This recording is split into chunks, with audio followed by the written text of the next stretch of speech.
Special train से रामेश्वरम धाम की तीर्थ यात्रा। आज ही अपनी सीट बुक कराएं त्रिपुरयात्रा.com पर।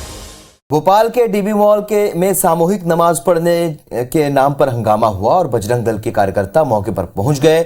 मॉल में नमाज रोकने की मांग की, साथ ही ये भी कहा कि अगर नमाज नहीं रोकी गई तो मॉल के मेन गेट में हनुमान चालीसा पढ़ी जाएगी। देखिए रिपोर्ट। भोपाल के डीबी मॉल में सामूहिक नमाज पढ़ने का मामला सामने आया है। जब मॉल में नमाज पढ़ी जा रही थी तब बजरंग दल के कार्यकर्ता वहां पहुंचे और हंगामा शुरू हो गया। इसका वीडियो भी सोशल मीडिया पर जमकर वायरल हो रहा है। वीडियो में बजरंग दल के कार्यकर्ता साफ साफ कह रहे हैं कि अगर नमाज नहीं रोकी गई तो मॉल के मेन गेट पर बड़े स्तर पर हनुमान चालीसा का पाठ किया जाएगा। अगर वो नमाज कर सकते हैं, आगे से भी अगर ऐसा कुछ होता है तो हम भी परमानेंट वहाँ और बड़े स्तर पे बजरंग दल भोपाल डीबी मॉल के मेन गेट पे हनुमान चालीसा का पाठ करेगा। बजरंग दल के कार्यकर्ता एमपी नगर पुलिस स्टेशन पहुंचकर मामले को लेकर नाराजगी जताई, जिसके बाद थाना प्रभारी ने मॉल प्रबंधन को मॉल के अंदर धार्मिक गतिविधियां नहीं हो इसका ध्यान रखने को कहा। हंगामा मचने के बाद संस्कृति बचाओ मंच भी मैदान में आ गया है। शिक्षा के मंदिर स्कूलों में इस प्रकार का कार्यक्रम ये बिल्कुल कतई बर्दाश्त नहीं किया जाएगा। आप अगर नमाज पढ़ोगे तो हम सुंदरकांड करेंगे, हम हनुमान चालीसा का पाठ करेंगे। आपको बता दें कि यूपी के लुलु मॉल में भी इस तरह का मामला सामने आया था।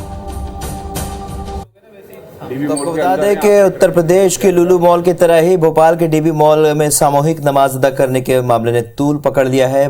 मॉल में सामूहिक नमाज का विरोध करने वाले बजरंग दल के विभाग संयोजक दिनेश यादव ने चेतावनी दी है कि अगर मॉल में दोबारा इस तरीके के सामूहिक नमाज पढ़ी गई तो बजरंग दल उग्र विरोध करेगा।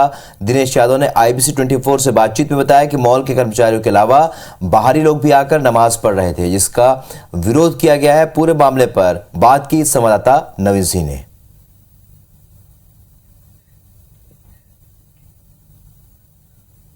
यूपी के बाद मध्य प्रदेश में भी मॉल में सामूहिक नमाज अदा करने के मामले में विवाद गहराया है।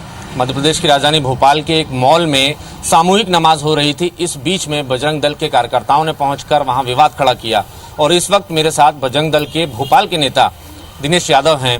दिनेश भाई, आपको क्या नाराजगी है अगर वहां पे नमाज हो रही थी तो? नमाज होने में कोई नाराजगी नहीं है, लेकिन वो चुप करके अवैध तरीके से कहीं नमाज करेंगे और वो भी सार्वजनिक स्थल पे। अगर वो नमाज कर सकते हैं, अन्य धर्म के लोग अपने आस्था के हिसाब से भजन कीर्तन भी कर सकते हैं। ये हमने वहाँ पे स्टाफ को जाकर के बोला, हमने तो लाइव देखा है ना। एक दिन और सूचना मिली थी 2 दिन पहले, लेकिन हम वहाँ पहुंचे थे जब वहाँ पे हमको कोई नमाज पढ़ते हुए नहीं दिखा था। लेकिन आज जब हम तत्काल में दोपहर में 2 बजे वहाँ पहुंचे, हमने देखा कि 15 से 20 लोग वहाँ नमाज कर रहे थे। हमने वहाँ के लोकल स्टाफ को, मैनेजमेंट को बुलाया, उनसे आग्रह किया ये सब क्या है, इन्हें बंद कीजिए। तो बोले ना हम परमिशन देते हैं, ना हम इनको बंद करते हैं, ना मना करते हैं। तो ऐसा है तो हमने बोला हम भी हमारे धर्म का भजन कीर्तन करेंगे। हम थोड़ी दूर में जाकर के अपने स्थान पे बैठ गए। हमने भजन कीर्तन चालू करे, श्री राम जय राम जय जय राम, हनुमान चालीसा का पाठ प्रारंभ किया। फिर कुछ लोगों ने बोला नहीं ये तो गलत है। गलत है तो फिर वो गलत है तो ये भी गलत है, कोई दिक्कत नहीं, जैसा आपको करना है वो करिए। थोड़ी देर में उन्होंने पुलिस प्रशासन को बुलाने का प्रयास किया। हमने बोला ठीक है, हमने अपने भजन प्रारंभ रखे। कुछ ही समय बाद उन्होंने खुद से ही आधे घंटे भजन सुनने के बाद वहाँ काफी पब्लिक हो गई। लोगों को समझ में आने लगा गलत क्या है सही क्या है। ये इतनी 50 जगह आस्था के स्थान है इन लोगों के, है ना, तो वहाँ कर सकते हैं, वहाँ परमानेंट करते ही हैं। लेकिन सार्वजनिक स्थल पे क्या सोच करके करते हैं? तो आप ये भी देखिए ना कि गणेश उत्सव अभी सामने है। मॉल में भी हमने देखा कई जगह गणेश जी की प्रतिमा बिठाते हैं, वहाँ भी आरती होती है। तो इसमें क्या दिक्कत है? मॉल के एक हिस्से में अगर एक मजहब के लोग अगर अपने भगवान की प्रेयर कर रहे हैं तो क्या बुराई है उसमें? नहीं तो परमानेंट करने के, और परमानेंट करते हैं तो अगर वो कर रहे हैं तो अन्य धर्म के भी करें तो क्या दिक्कत है? हम भी ये बोलना चाहेंगे। दोनों ही धर्मों के, दोनों ही मजहबों के जो धर्मगुरु हैं, जो लोग हैं, वो भी ये अपील कर रहे हैं कि मध्य प्रदेश में कम से कम इस तरीके की माहौल को ना बढ़ावा मिले। कैमरामैन अमरीश के साथ नवीन सिंह, IBC 24 भोपाल।